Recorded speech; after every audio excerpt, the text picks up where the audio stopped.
Workistic, your work wellness resource on the go. A Thoughts to Inspire interview. At the Work Wellness Institute, the future of work starts with well-being. Dive into our Workplace Wellness Work Bites for summaries of our carefully curated trending webinars, published workplace research findings, and informative interviews with key industry subject matter experts. Learn and stay informed about work wellness anywhere, anytime with Workistic, your work wellness resource on the go. Welcome to our Thoughts to Inspire series, bringing together subject matter experts from across sectors to present evidence-informed, thought-provoking ideas and approaches. These interviews invite conversation and bring attention to the most pivotal and timely workplace wellness topics. Welcome to our Thoughts to Inspire interview series, where we interview experts in their fields, bringing together thought-provoking ideas and emerging approaches to the health and performance of today's workplace. We're the Work Wellness Institute, and as an organization, we're committed to bringing research that addresses real challenges and opportunities individuals are facing in their workplaces today across sectors, and getting that research into the hands of those that need it most and when they need it. Today, we're looking at the concept of the future of work, usually positioned as significant disruption to the current world of employment and the skills and knowledge required to navigate it. We continue to break down some of what that actually means and some of the terminology we're hearing more and more, specifically what that could mean from a leadership perspective of employee engagement and retention. I'm Camila Caroli, Vice President with the Work Wellness Institute, and really pleased to be speaking today with April Dyrda as our guest in today's installment. A registered psychologist, workplace psychology consultant, and career counselor coach with nearly a decade of experience preparing people for the future of work, her professional interests have centered around ways to successfully navigate change and transition in the workplace to maximize success, as well as resilience for individuals and organizations. A sought-after speaker who has delivered numerous sessions on these topics to organizations across Canada. Welcome, April. Fantastic. Thanks, Camilla. I'm so happy to be here again and just, to continue to support this transfer of knowledge at the Work Wellness Institute. It's such a passion of mine in my work, in my research.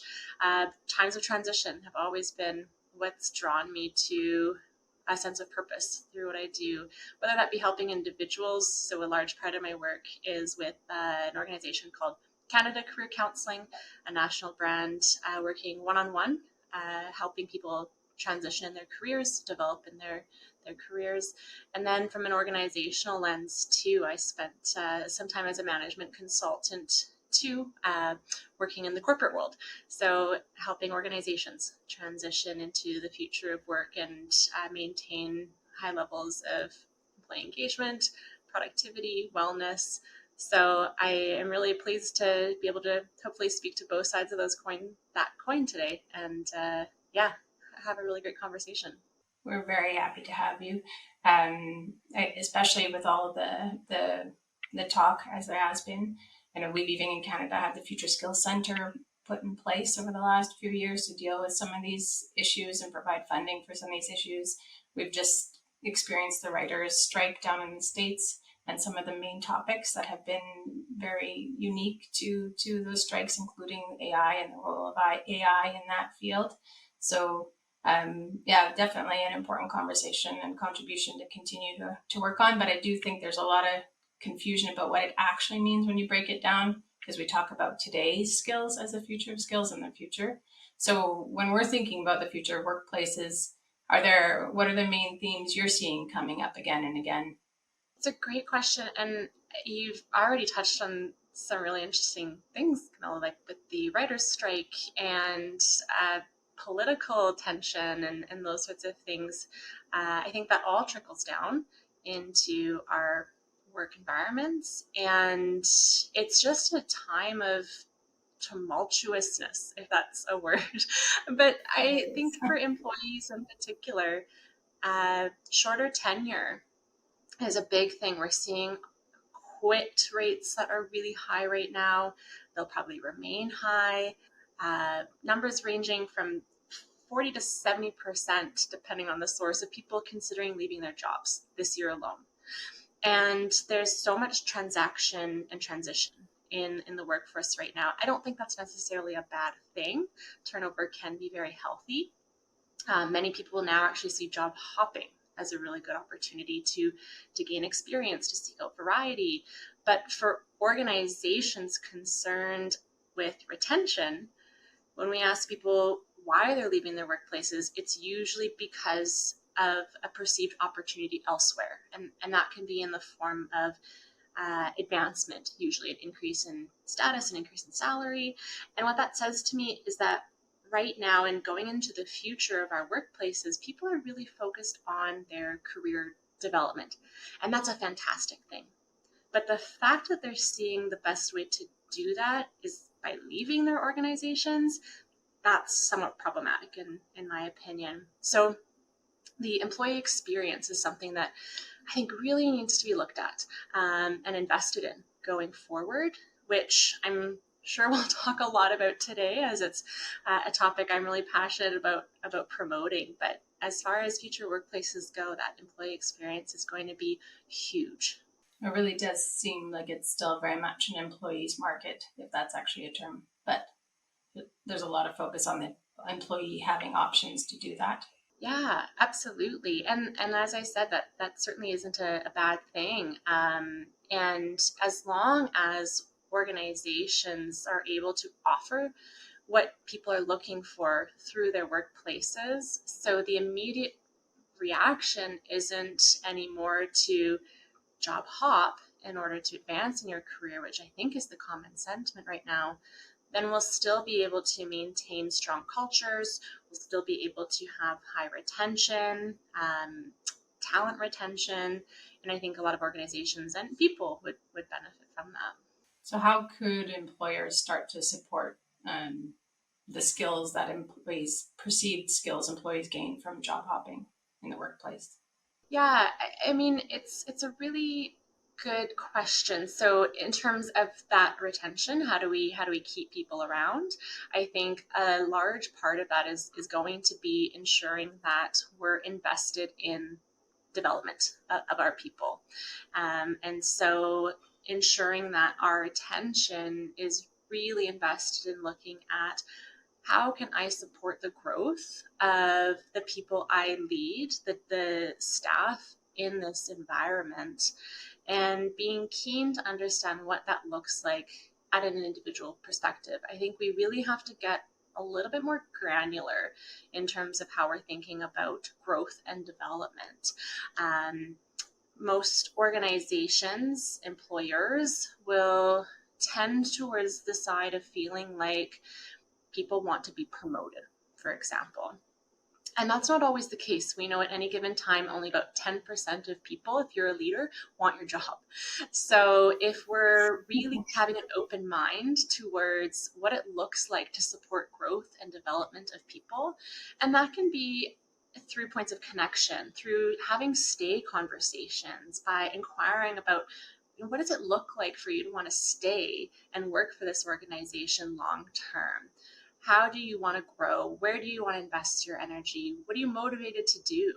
Those types of questions, and having those styles of conversation and not reserving them for a performance review, I think is going to be a really nice entry point for us as leaders and organizations to retain staff. And so from the employer side, there's also that matching of what employers need, right? The skills of that need to be done in the organization, and marrying that, finding that common ground.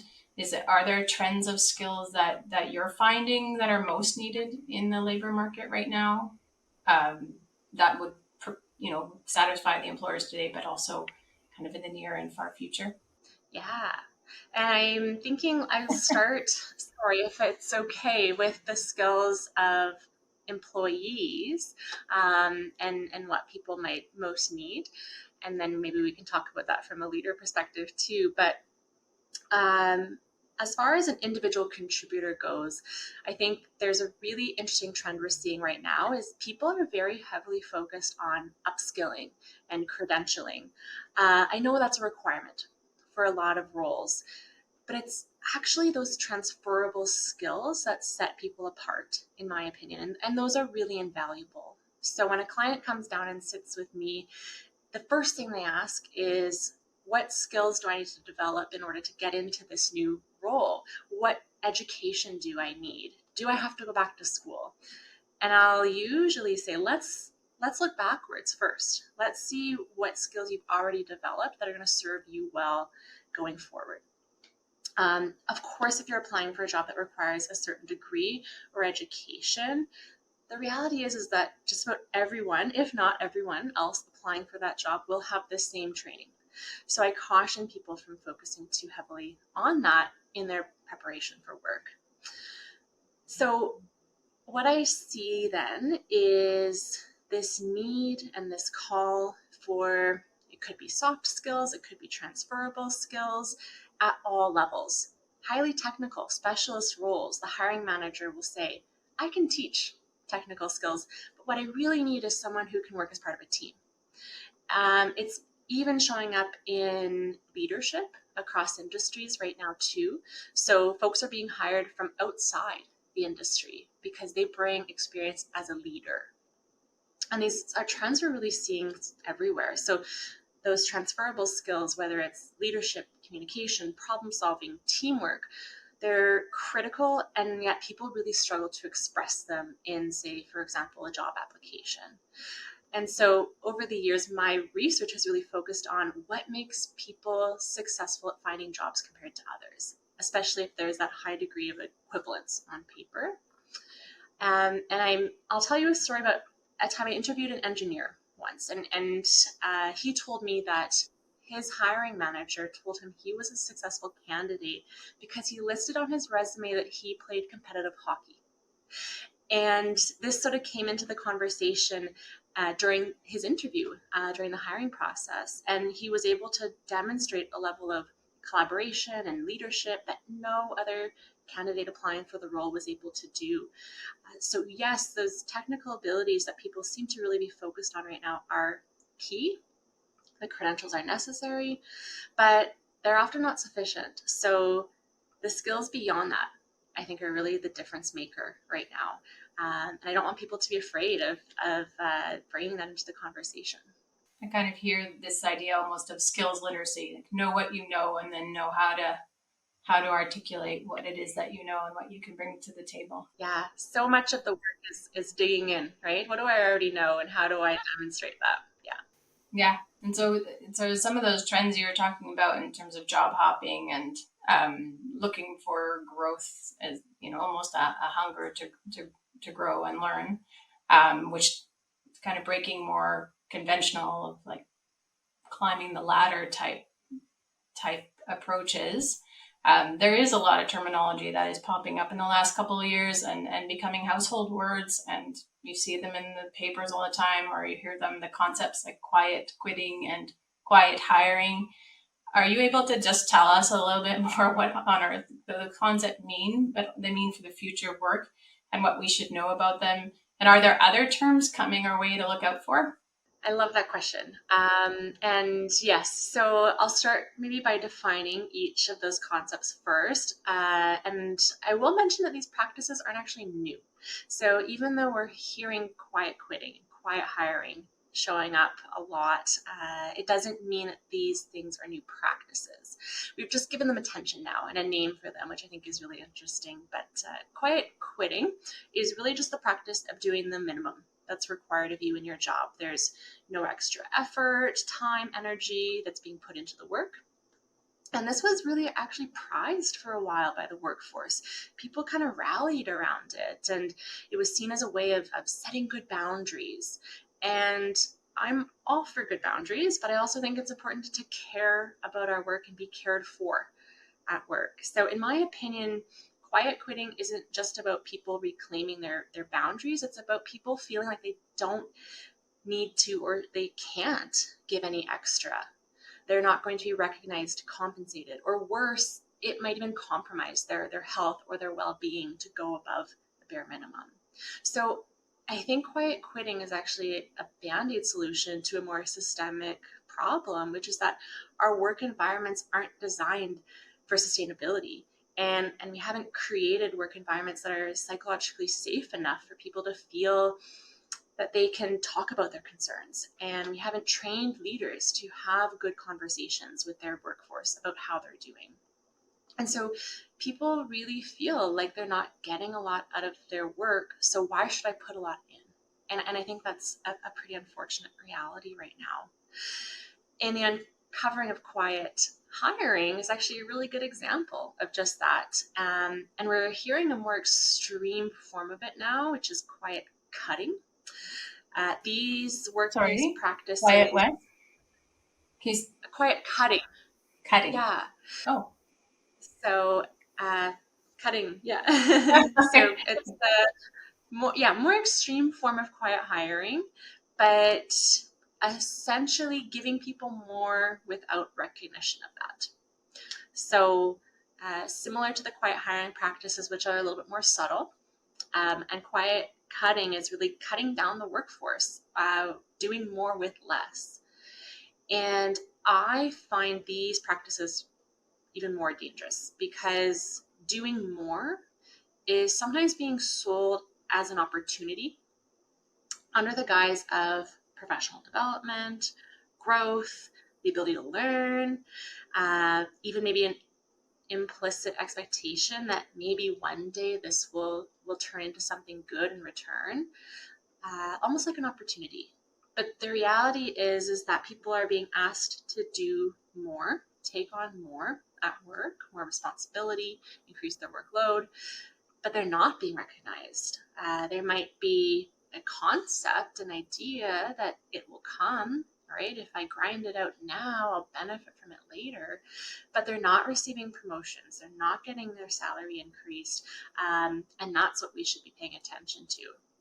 We have to start looking at development and investing in healthy workplaces, again, on that granular scale, and recognizing people right away for the work that they're doing and the value they're adding. And I think quiet quitting, quiet hiring, quiet cutting are practices that won't nearly be as prominent if we're more invested in that employee experience. So just diverging a little bit from the direct questions, from an employer perspective, you are facing employee shortages. You're coming out of a global pandemic, the ramification which employers are really feeling still right now across the globe.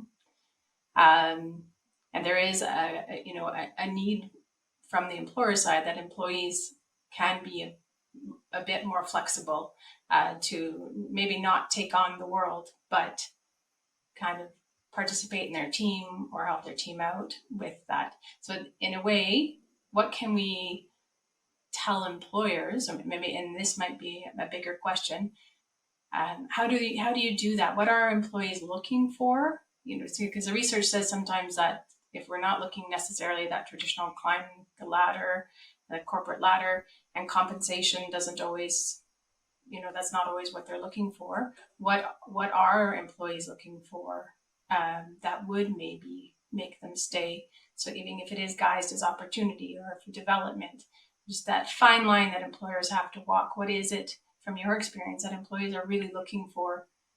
Yeah, I love that question. And I have two answers for you. I think the first thing I'll say is employers always come looking for that answer. So there's often some really good intention there.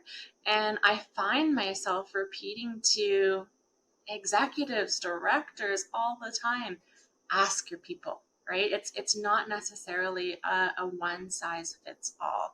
And I do find employers will often shy away from having these types of conversations. Often because they feel like someone's going to want their job. So if I open that can of worms and I really do invest the time speaking with my staff about how they want to develop, what they're looking for from their work, how I can retain them, they're going to say, I want to move up the chain of command. I want to be promoted. I want more responsibility, leadership. And as I said earlier, only about 10% of people want your job. Now, that said, a large portion of people do want to develop in the traditional sense, a lot of people want to develop in place too. So it's funny, when I meet with individual contributors, I get the opposite fear. They're saying, I don't want to move up in my organization. I really want support in my role right now. I want to be specialized. I want to be niche. I'm afraid if I say that, though, my boss is going to think I'm not engaged. I'm not motivated. So both parties are having the same concern for really different reasons. And so this is why I have to tell people over and over again, just ask people what it is that they're looking for. Have those stay conversations, and you will be so surprised what people are looking for. So one of the questions that at Canada Career Counseling I ask every single client is, what does success look like for you in work? And a lot of people have a hard time answering that. And usually it's because it's the first time they've ever been asked. So I really open that door to employers to start having those conversations. Now, when I ask these questions, I usually get two types of responses. So one thing that people want is just generally from work itself, opportunities to help others, a way to feel they have a sense of flexibility or work-life balance between the two, and the ability to make good money, and usually in that order. And then I get answers about the work environment, which is the organization, the culture, when that all comes into play. So feeling like I have opportunities to grow, progress in my career, develop my skill set, a sense of recognition, and good mentorship and leadership. So when it comes to things that organizations and employers can really have an influence over, it's the latter pieces there. So if we were to take one thing away, have those conversations. Communicate more. Yeah, there's so Yeah, and it seems like such a simple solution, right? And I mean, in some ways that's changed a little bit. If we're thinking about the future of work, I can think back to a time not that long ago when people went to work to collect a paycheck. And things like job security, financial stability, loyalty were really, really highly prized. And now it's the case that people are looking for a little bit more than that. And so what happens is leadership lags behind a little bit. If they're offering a job, if they're offering financial stability, sometimes people feel like that's enough. But we've seen a revolution in the workforce of people really wanting their work to serve a little bit more. And so now good leadership, direct leadership, I think is more important than ever. I think it's going to be increasingly important too as we move forward. And so as a role of a leader, and that it sounds like it's the essential to establishing that performing workplace, especially at the individual employee level. Are there specific leadership skills needed then to create that environment? Yeah, I love that question so much. And, I have in the back of my mind here this concept of like the future of work and what skills are required in the future of work. I see this all the time. If I just do a quick Google search, even, here are the 5 leadership skills you need to be successful as a leader tomorrow. And I think, more important than new skills is people are actually struggling with some of the foundational pieces right now. I'd go as far as to say we have a leadership crisis on our hands. And I think before we can really look at what skills are needed in the future, we need to ensure leaders are building a strong foundation of skills. And that's always going to be the case. And I think they're always going to be the same. So for me, there's 2 things right now that I think leaders really need to be looking at as far as skill development goes. And they're both relational, experiential types of skills. So the first is inspiring and motivating others. And this is especially true in cases where organizations or employees feel compelled towards leadership because of time with the organization. We see a lot of leaders who are really good at their jobs, doing the work itself, but not necessarily skilled at leading others to do that job. So you see folks struggling then with things like delegation, developing others, fostering growth. And then you get these incredibly overworked managers because Now they're doing the work itself, and they're responsible for so much more. I see a lot of exhausted middle managers in the workplace. So that need and ability to inspire, motivate others is a win-win. It takes a little bit off your plate. It gives a little more to others. And then secondly, building strong relationships. I see so many cases of low trust in organizations right now. And that makes things like conflict management, communication really, really tough for people to do well. So as far as skills go, I say let's go back to basics and look at the relationships we're developing. How are we inspiring and motivating others, and how are we building strong relationships? You want to talk about trust? Is that really, so for all the employers who are going to be listening to this, is that trust that the employee doesn't feel that manager or that the leadership has their best interests in mind and will do best by them? Yeah, it's a good way of putting it actually. The way I hear people talking about it often is my manager, my leadership's out of touch. And I feel like they don't understand my experience in this organization. So how could they make good decisions on my behalf or based on what works well for me? So I think that's the common sentiment, and certainly, yeah, having that lens of the employee experience seems to be a little bit out of focus for people. That's and also when you think about the future, it does seem to come around communication skills, all the tools, the mediums, the ability to have the hard discussions that all lead to those things that you've been talking about, like trust. So thank you for that answer. Yeah. So we in my view, that this pandemic is only going to be an example of foundational socioeconomic disruption, right? Um, what can we or have we learned in future proofing the workplace as a result of our most recent disruption example? Hmm. Yeah, it's true. I think there has been a real disruption, and one of the things we're seeing is that organizations where relationships were already not strong, where culture maybe wasn't pronounced, they're struggling to regain momentum. And so I think workplace resilience comes down to those factors. Um, so many businesses focus on their bottom line. And I think since the pandemic, a lot of organizations that were fortunate enough to keep their doors open are still focused on that. And it's trickled down to their staff too. We're seeing people hyper focused on things like, am I going to get my bonus this year? Or if I don't get a cost of living increase, I don't know what I'm going to do. And is my salary competitive? If I leave this company, could I go somewhere else and even make an extra couple $1,000s a year?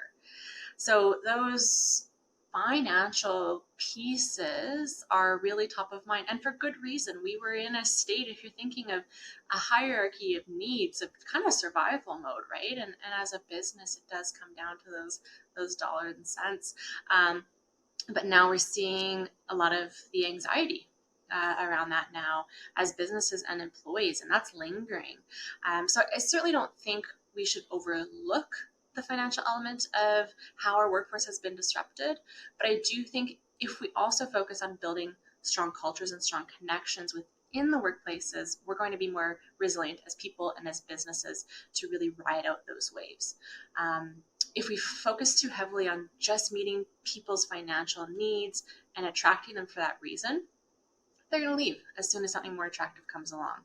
But if we create strong cultures and strong connections, if we support growth internally, if we develop talent at all levels, if we really work to understand what it is that motivates people to show up to work every day, that's where we're going to have some holding power. And the other thing I want to mention here that isn't pandemic related necessarily, but I think was a really interesting outcome from it, was people leaving the workforce and not coming back following the pandemic. So succession planning. We have an aging workforce right now. And one of the things I've been loving to do a lot of lately is training and development for aspiring leaders.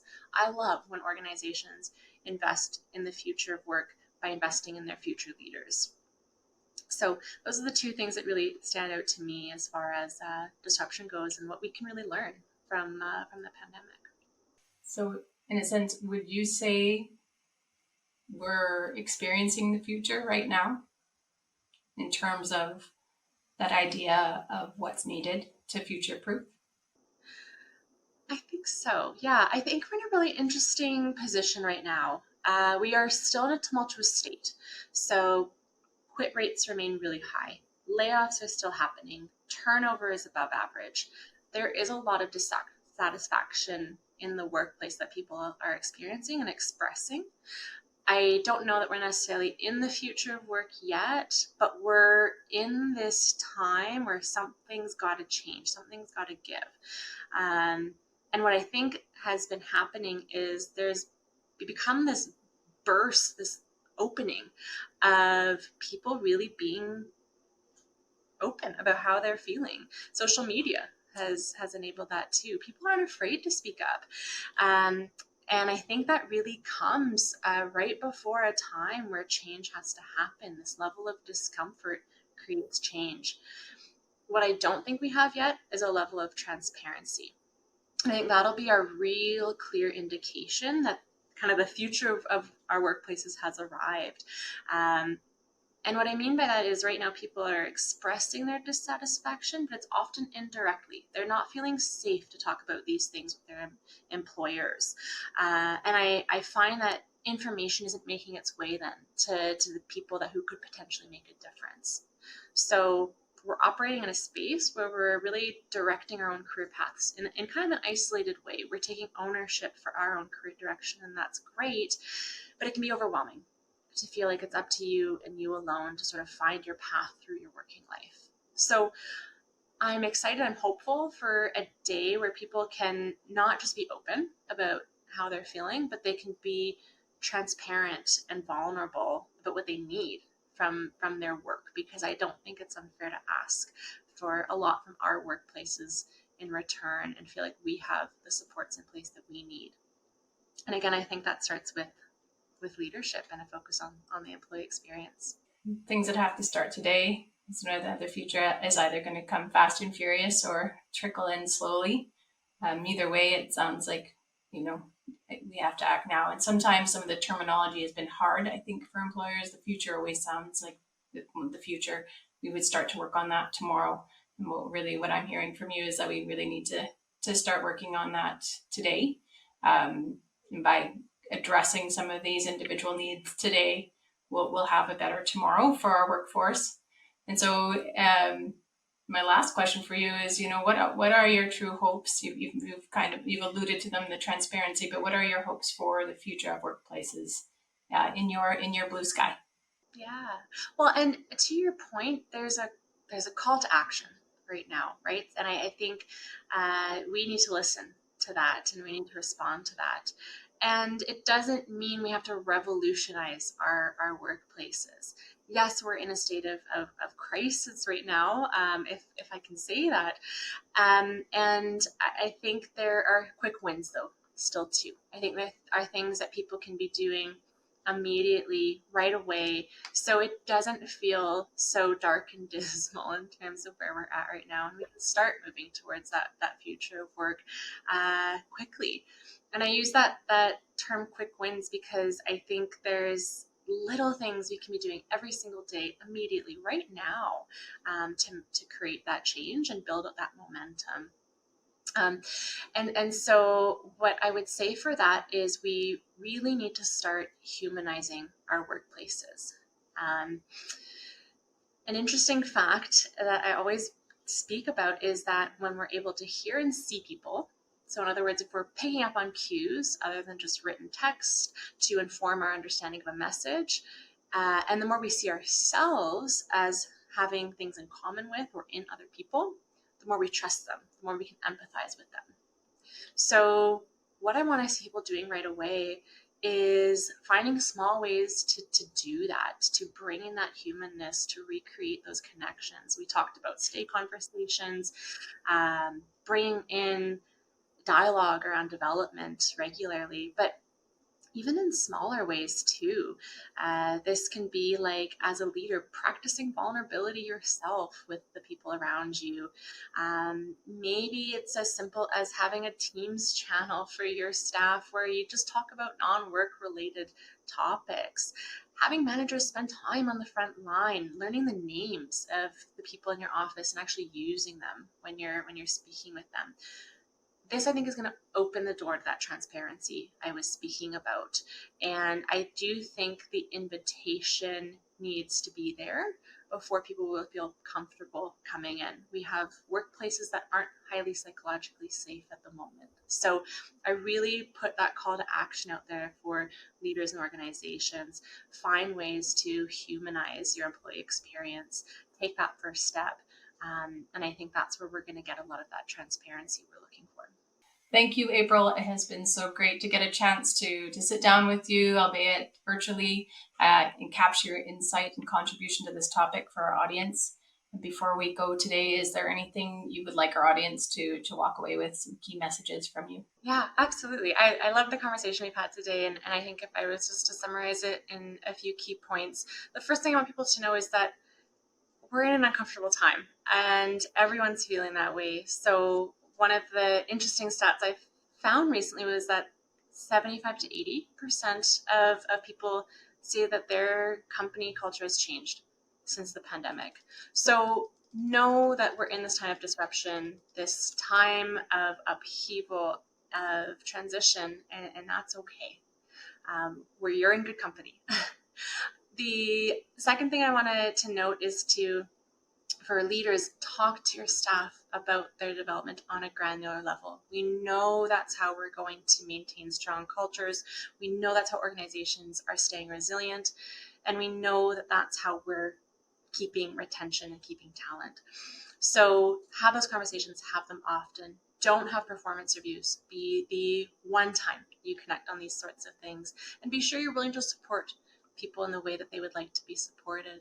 And don't be afraid of what those conversations will lead to. Keep in mind that the goal is to support people through their working life. And that doesn't mean retaining everyone or promoting everyone. So open that door and accept what comes. And then third and finally, I would say be vulnerable yourself. Invest in your own growth too. Walk the talk and be that really clear mirror to others around you, so that you can get back in touch with your workforce.